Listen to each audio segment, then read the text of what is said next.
deuxième texte dans les Écritures, si vous le voulez bien, dans l'Évangile selon Matthieu. On remercie encore nos musiciens qui nous accompagnent fidèlement chaque semaine.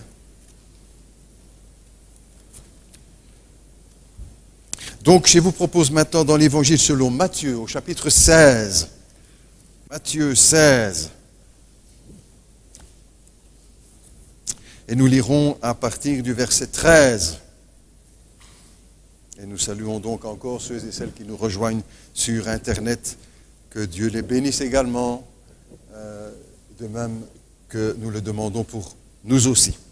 Donc Matthieu, maintenant, la Bible toujours, nous ouvrons la Bible ensemble, l'Évangile selon Matthieu, chapitre 16 et verset 13.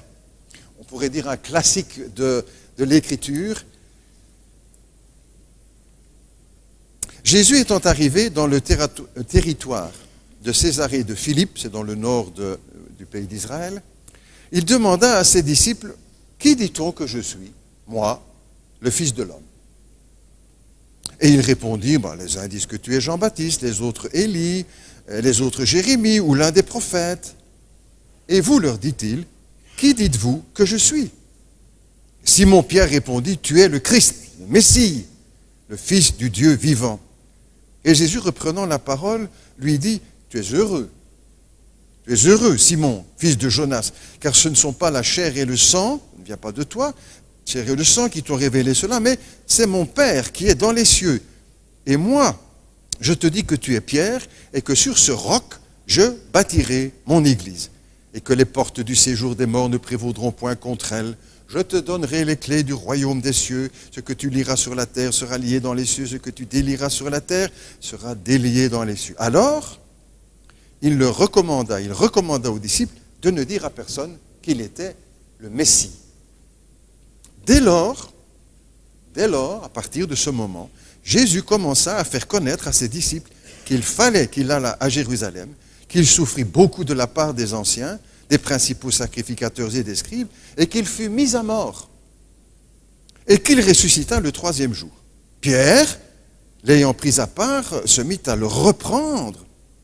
Pierre reprit Jésus et dit, « À Dieu ne plaise, Seigneur, cela ne t'arrivera pas. » Mais Jésus, se retournant, dit à Pierre, « Arrière de moi, Satan, tu mets en scandale, car tes pensées ne sont pas les pensées de Dieu, mais celles des hommes. » Jusque-là, si vous le voulez, nos lectures pour ce matin dans Éphésiens, et puis maintenant dans l'Évangile selon Matthieu.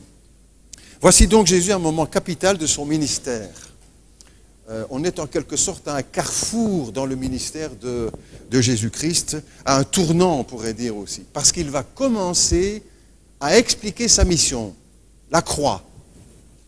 Il va commencer à expliquer à ses disciples qui l'ont vu accomplir des miracles, purifier les lépreux, ressusciter des morts, qu'il doit monter à Jérusalem, être rejeté par le peuple, être crucifié, et puis ressuscité. Jésus commence, c'est la première fois qu'il va parler de ces choses. C'est donc un moment, un événement dans le ministère du Christ, en tout cas aussi pour les disciples. Et cet événement déclencheur se fait par la question que Jésus va leur poser. Qui dit-on que je suis? Et puis, qui dites-vous que je suis? Jésus veut faire parler ses disciples, il pose des questions. Pour ouvrir le dialogue, pour que les cœurs s'ouvrent. C'est en parlant que nous dévoilons notre cœur. Parfois, nous gardons des choses secrètes en nous. Avec des questions, parfois, le cœur peut s'ouvrir. Et c'est ce que Jésus fait ici. Il sait ce qu'on dit de lui quand Jésus pose la question. Que dit-on? Il le sait. Il sait tout. Il est Dieu. Mais il veut les faire parler. Ouvrir le dialogue. Et en effet, ils vont parler...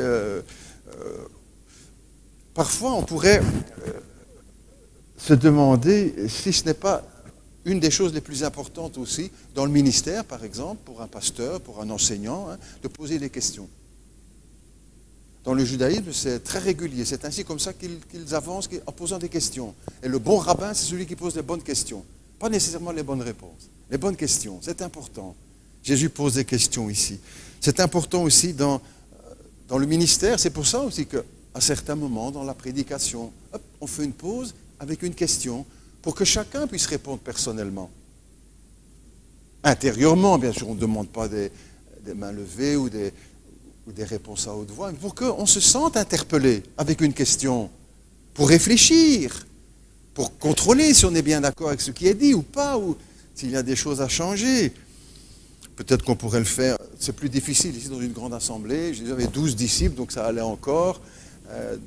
Parmi les jeunes aussi, on pose bien des questions quand c'est les amis du dimanche, les ados du dimanche, pardon.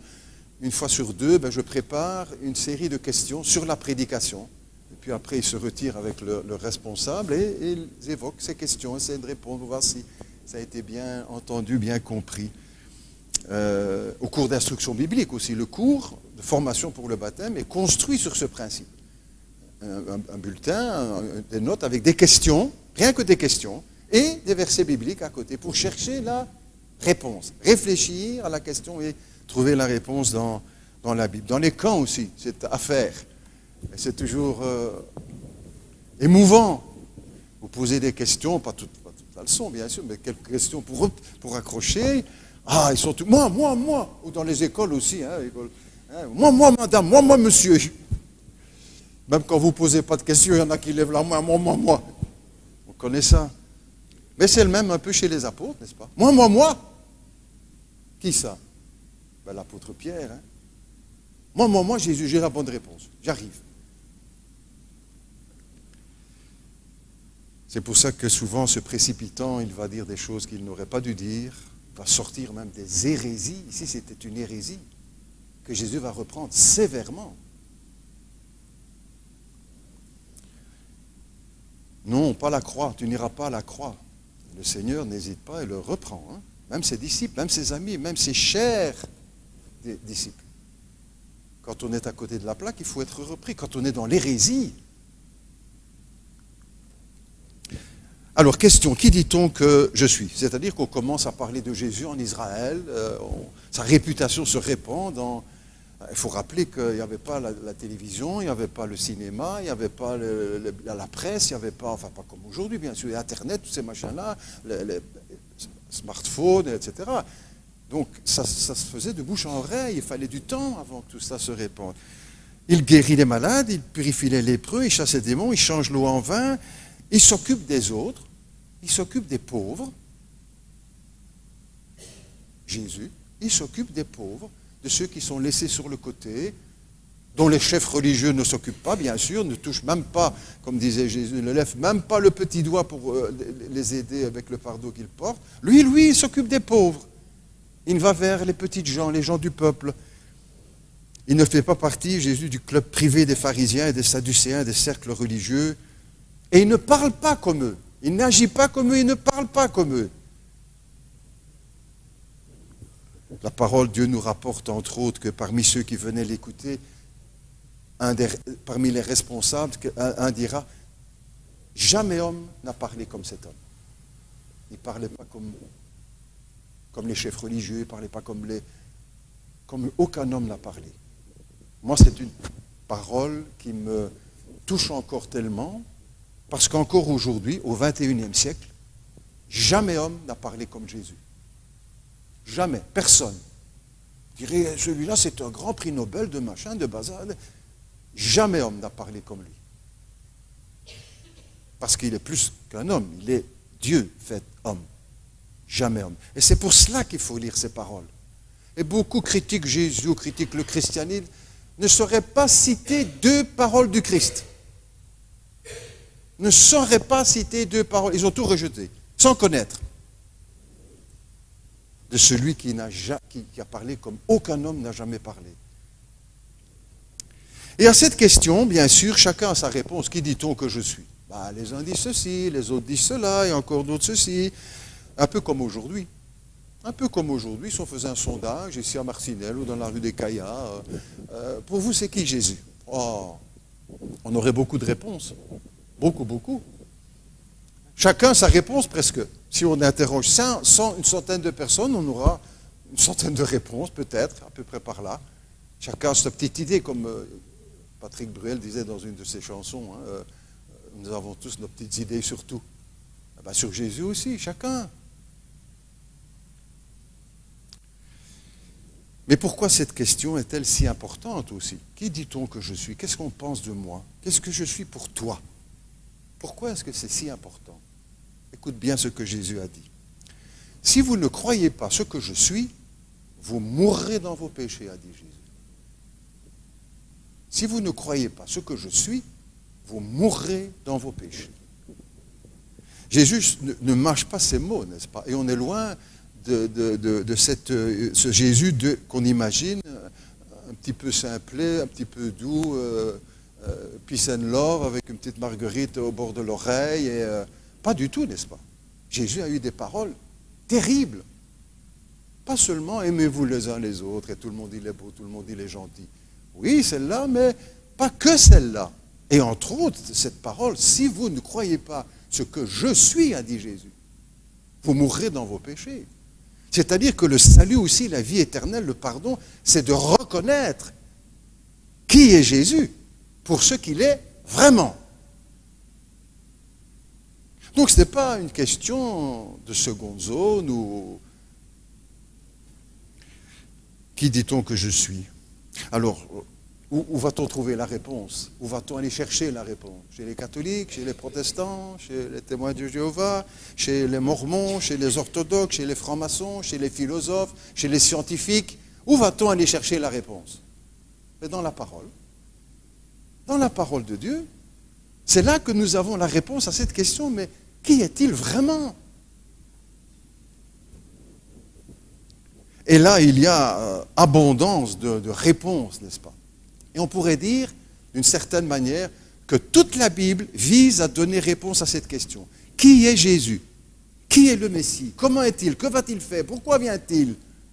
Toute la Bible, dès le début, Genèse, jusqu'à Apocalypse. C'est en quelque sorte pour répondre à la question, mais qui est Jésus? Pourquoi? Pour que personne ne se trompe. Pour que personne ne puisse se faire une fausse image, une fausse idée. Pour que personne ne puisse dire, oh, moi, je n'ai pas compris.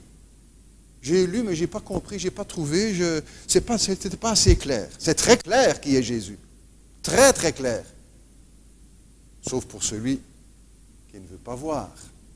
Il est le Fils de Dieu, il est le Sauveur du monde, il est l'alpha et l'oméga, il est le commencement et la fin, le premier et le dernier, il est le créateur des cieux et de la terre, il est le chemin, la vérité et la vie, il est le bon berger, il est la parole de Dieu, il est le rédempteur, il est l'agneau de Dieu, il est l'étoile du matin, il est la lumière du monde, il est le je suis, il est le pain de vie, il est Dieu fait homme, il est le chef de l'Église, il est la tête de l'Église, il est le cep, il est le vivant, il est la résurrection et la vie, il vient d'en haut, il vient du ciel, il est sorti du Père, il est au-dessus de tout, il est le seul médiateur entre Dieu et les hommes. Crois-tu cela?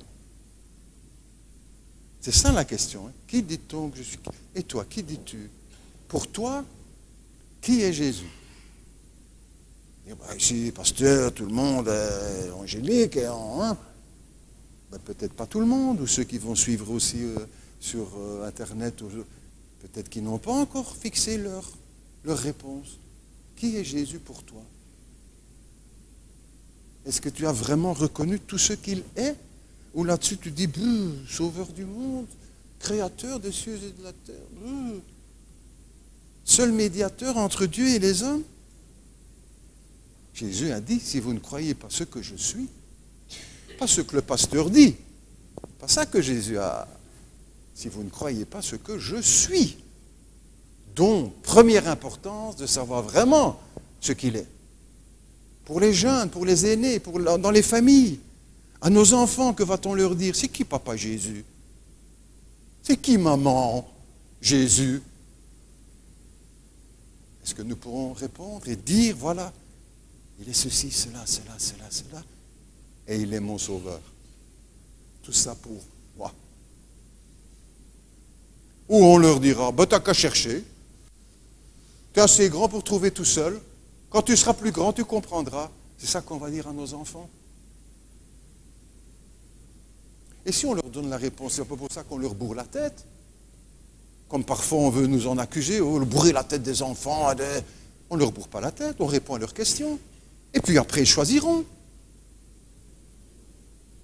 Vous savez, on nous bourre la tête aussi à la télévision, hein, sur Internet et sur les réseaux sociaux, et c'est le fameux bourrage de crâne. Hein. Les films, les télés, les musiques, le fameux bourrage de crâne. Hein. Deuxième question maintenant. Mais juste encore un mot là-dessus.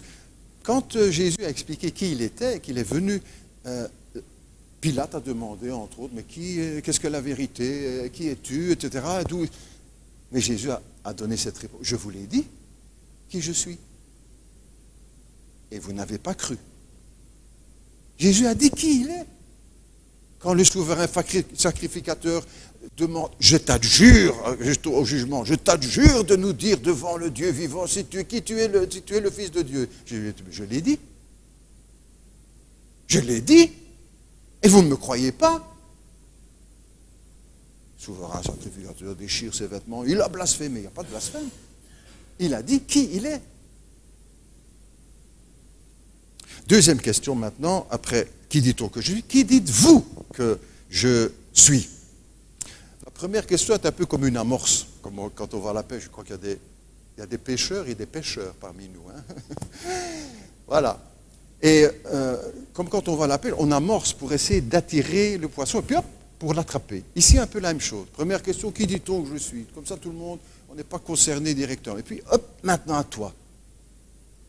À toi, pour chacun de nous. Et toi, pour vous, qui dites-vous que je suis? Ne donne pas une réponse évangélique en disant, ben, s'il est ci, il est là, il est là. Si ce n'est pas dans ton cœur, si tu n'y crois pas vraiment.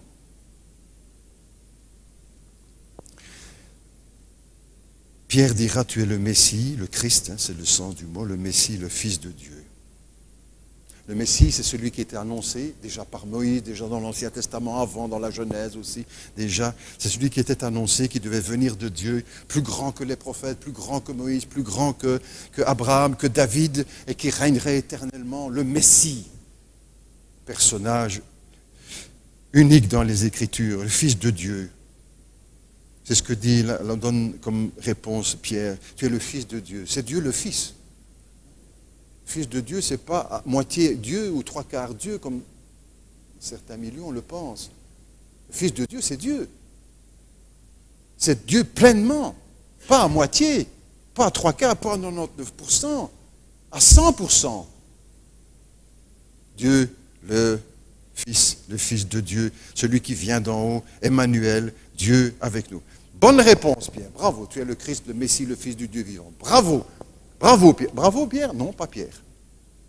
Parce que la réponse ne vient pas de lui. Jésus le félicite et puis tout de suite le remet à sa place. Tout ça, ça ne vient pas de toi, Pierre. On est un peu comme lui aussi, n'est-ce pas? On se croit toujours un peu plus qu'on est. Ça ne vient pas de nous. Ah, j'ai marché avec le Seigneur pendant autant d'années. Très bien. Est-ce que c'est toi qui as marché ou c'est le Seigneur qui t'a fait marcher et qui t'a gardé et qui t'a protégé? C'est pas de toi, c'est de lui. Ah, mais pourtant j'ai eu... Oui, oui, mais ça aussi c'était de lui. Tout vient de lui. Bonne réponse, Pierre, non, ça ne vient pas de toi. Non pas parce que Pierre est plus spirituel que les autres et que c'est ça qu'il aurait eu la bonne réponse, ou plus intelligent que les autres, ou meilleur, pas du tout, ou qu'il soit infaillible. C'est jamais pris pour infaillible. Et ni pour le premier pape non plus, bien sûr.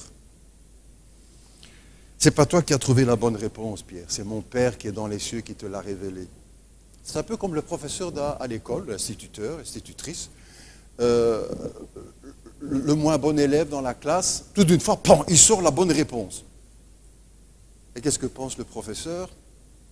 On t'a soufflé la réponse. Pas possible que ça vienne de toi.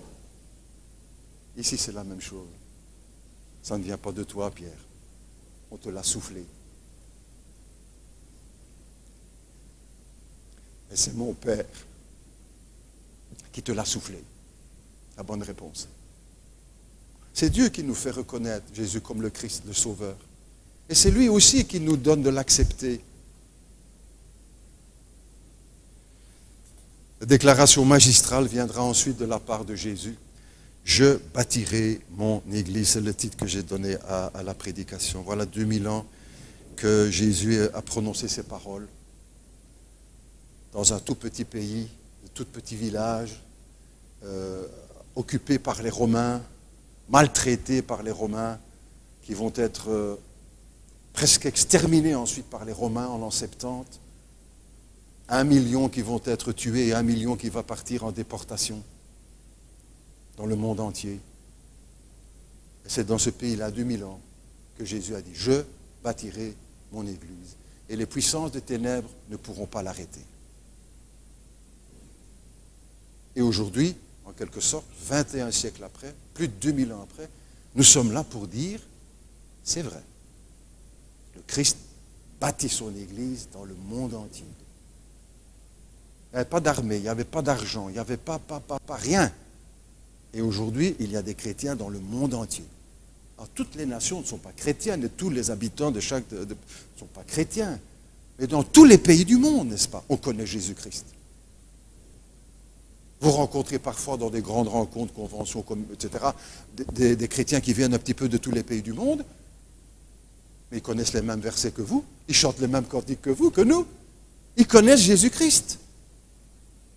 Jésus a bâti son Église aussi là-bas, au fin fond du monde, même dans les pays aujourd'hui qui sont fermés à l'Évangile. C'est parfois là que l'Évangile pousse le plus. Dans ces pays interdits d'Évangile, interdits de Bible.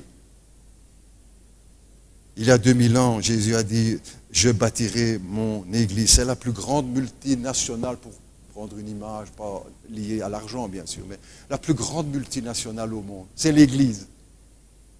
Elle a des succursales et des agences dans tous les pays.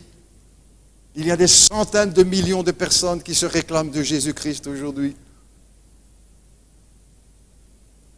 Avec ce petit-fils de charpentier qui a dit il y a 2000 ans, je bâtirai mon Église.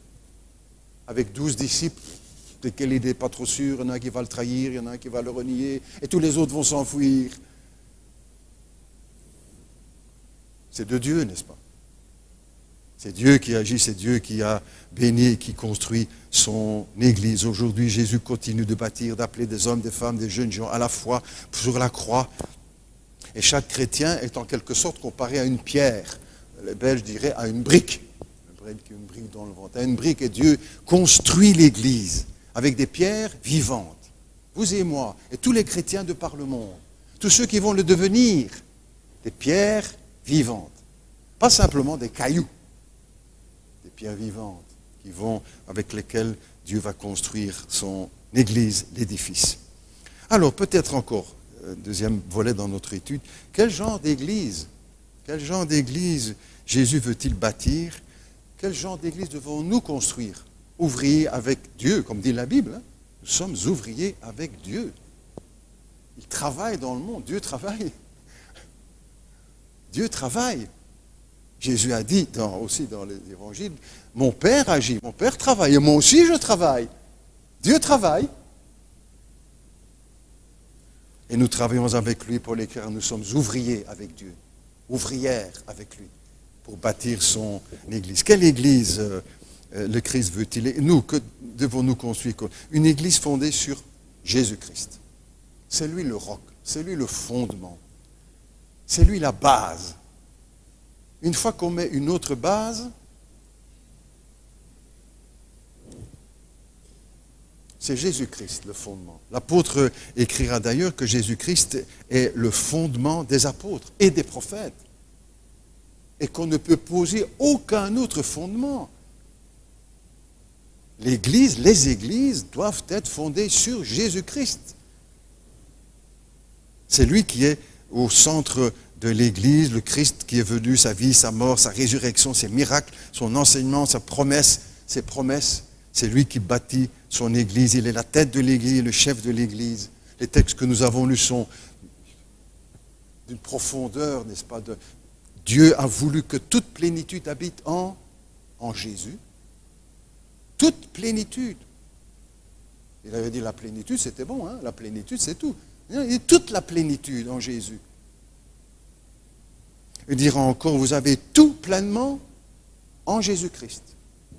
Quand il dit vous avez tout, il n'y a pas besoin de dire pleinement. Si, vous avez tout pleinement en Christ. C'est lui le fondement, c'est lui le roc. Ou encore, Dieu l'a couronné de gloire, Dieu l'a fait Seigneur et Messie. Dieu lui a donné le nom qui est au-dessus de tout nom, afin qu'au nom de Jésus, tout genou fléchisse sur la terre et dans les cieux. À la gloire de Dieu le Père.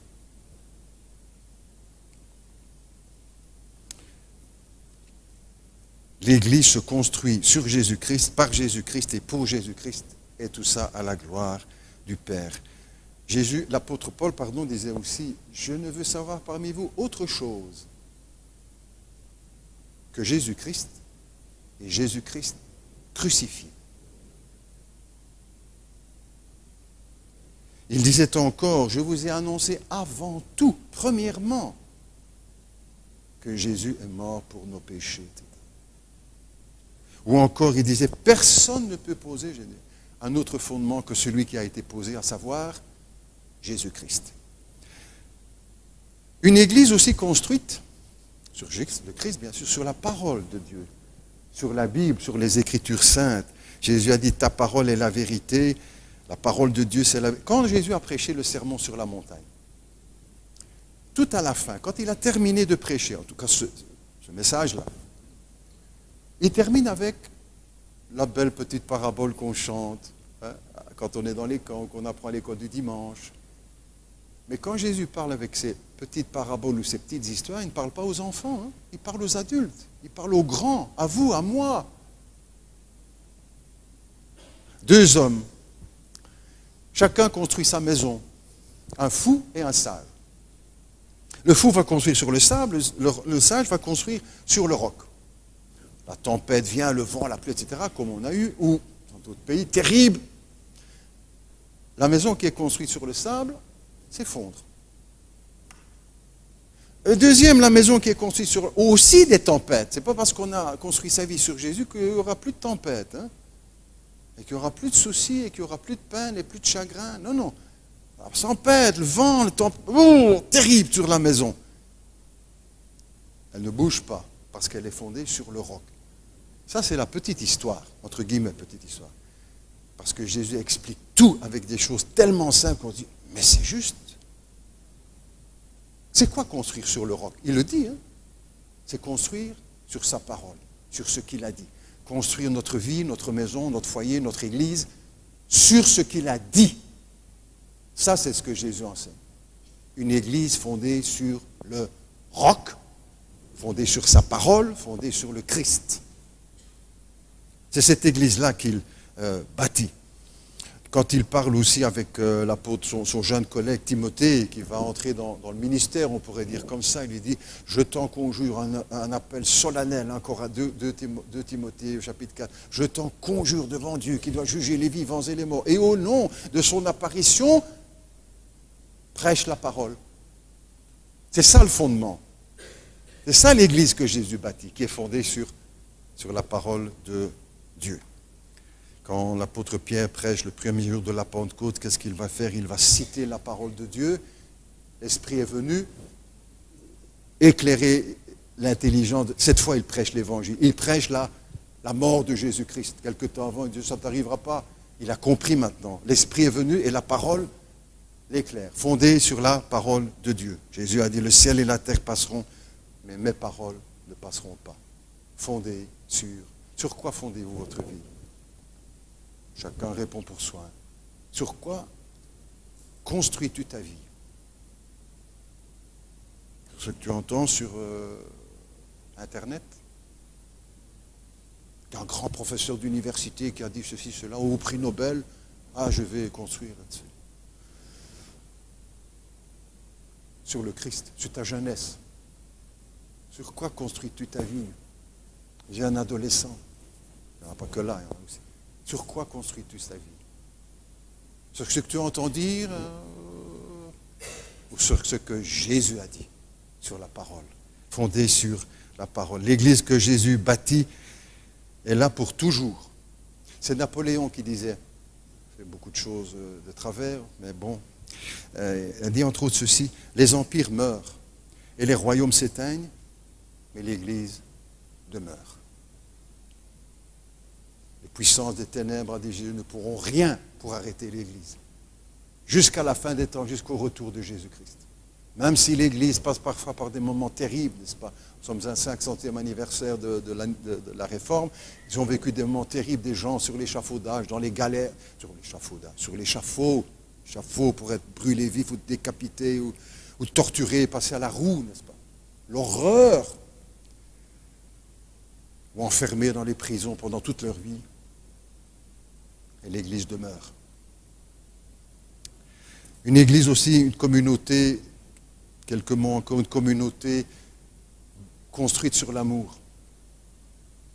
Construite sur l'amour. C'est le premier caractère et le seul véritable preuve que c'est l'Église de Jésus-Christ. C'est l'amour.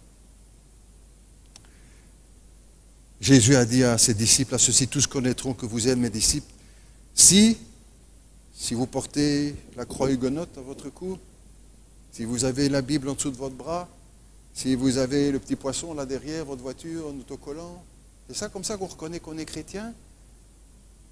Si vous venez à la rue des Caillas, si vous avez un diplôme en théologie, si vous... Si, à ceux-ci tous connaîtront que vous êtes mes disciples, si nous avons de l'amour les uns pour les autres. Ça, c'est la caractéristique du chrétien. La marque du chrétien. C'est Georges Verwer qui a écrit un livre là-dessus, le fondateur de Opération Mobilisation. La marque du chrétien. C'est quoi? C'est l'amour. Facile à dire.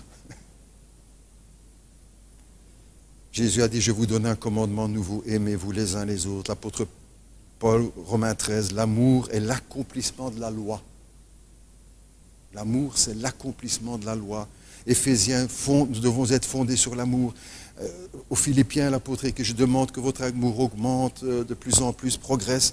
Ayez un même amour encore aux Philippiens. L'amour a été déversé dans nos cœurs. Aimons les autres de tout notre cœur, dans l'apôtre Pierre. Bien-aimés, aimons-nous les uns les autres. Voilà. Est-ce qu'on y arrive, pasteur? Question. Pour chacun de nous, pour moi aussi. Une double réponse, oui et non. Oui et non.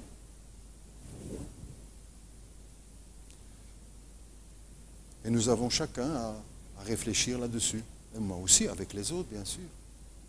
Parfois, oui, des belles choses remplies d'amour que j'ai vécues avec d'autres amis ou chrétiens. Je dis, mais Seigneur, c'est magnifique, gloire à Dieu. Bravo. Et puis à côté, comme j'ai déjà dit aussi, des choses, oh là là là là, que c'est triste. Une église fondée aussi, je termine, sur la vérité. Amour, oui, et vérité. Un amour sans vérité est un amour dangereux. Et parfois, on veut nous conduire dans cette voie-là aujourd'hui en disant, oui, mais c'est l'amour qui compte surtout. C'est vrai que l'amour est important, mais dans la vérité. Moi, je veux bien aimer mon épouse, mais aussi dans la vérité. Et même chose pour elle vis-à-vis de moi. Pas qu'elle me dise je t'aime, mais la vérité sur le côté. Ah non. La même chose dans l'église. Ah oui, Seigneur, on t'aime, comme on t'aime bien, alléluia, gloire à Dieu, etc. Mais il n'y a pas de vérité. Ou la vérité, faut taire ça, faut surtout s'aimer. Oh, retiens ça, un amour sans vérité est un amour dangereux. Pas seulement pour les chrétiens, mais dans la vie. Et tout le monde dit, mais oui, c'est vrai quand on y réfléchit. Mais la même chose est dans la vie chrétienne, dans l'Église.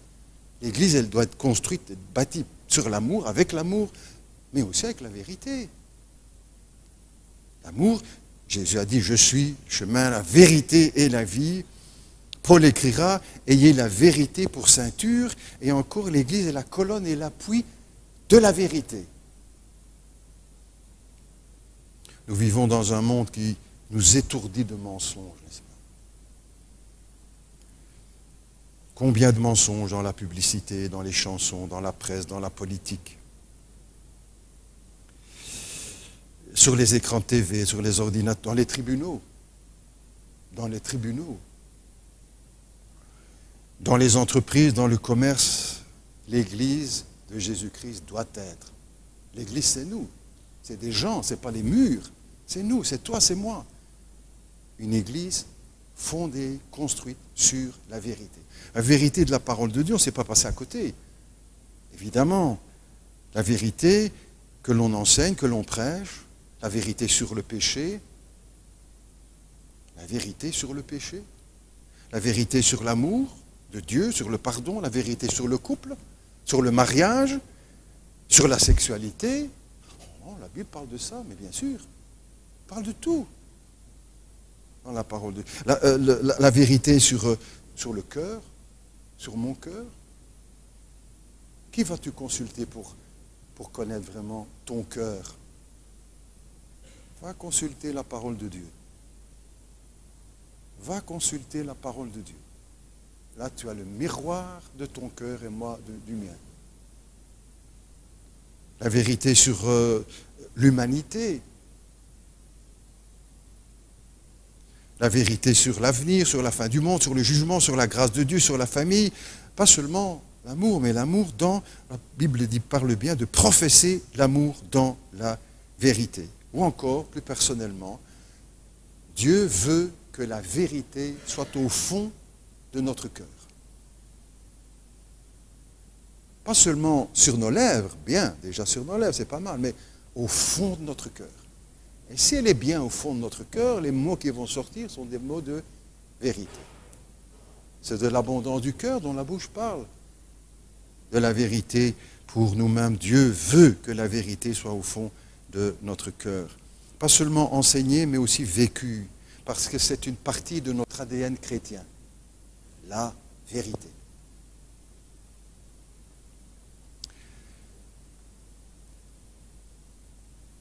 Peut-être que dans toutes ces caractéristiques de l'Église que nous venons d'évoquer, d'autres pourraient être aussi citées. Peut-être qu'on se dit, alors est-ce qu'on y arrive? Est-ce qu'on y est arrivé? Pour chacun de ces points? Peut-être oui, peut-être non. Parfois oui, parfois non. Mais en tout cas, ce que nous devons retenir, c'est que la cible, c'est la cible vers laquelle nous avançons. Sauteur à la perche ou sauteur en hauteur, il rate beaucoup de fois, avant de réussir. Mais il a toujours le même objectif. Il faut que je passe la barre. Et puis un jour, il passe. Et puis peut-être après une autre compétition, il n'y arrive plus. Un peu comme nous. Pas pour nous excuser, mais pour ne pas non plus nous culpabiliser, nous torturer, ou salir l'Église. Oh, il n'est pas sûr, il n'est pas là, là. Prions ensemble. Notre Dieu, notre Père, merci pour le rendez-vous de ce matin. Je te remercie de participer à ce culte, d'être là présent avec mes frères, mes sœurs, avec la parole de Dieu, le repas de Sainte-Seine, les musiciens, les instruments, les enfants dans les sous-sols, les ados, les jeunes.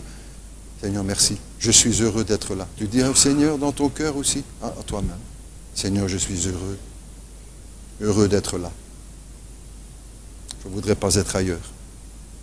On a ouvert ta parole, on a parlé de Jésus. Ton esprit parle à nos cœurs, à mon cœur. Je suis heureux d'être là, Seigneur. De grandir dans l'amour et dans la vérité.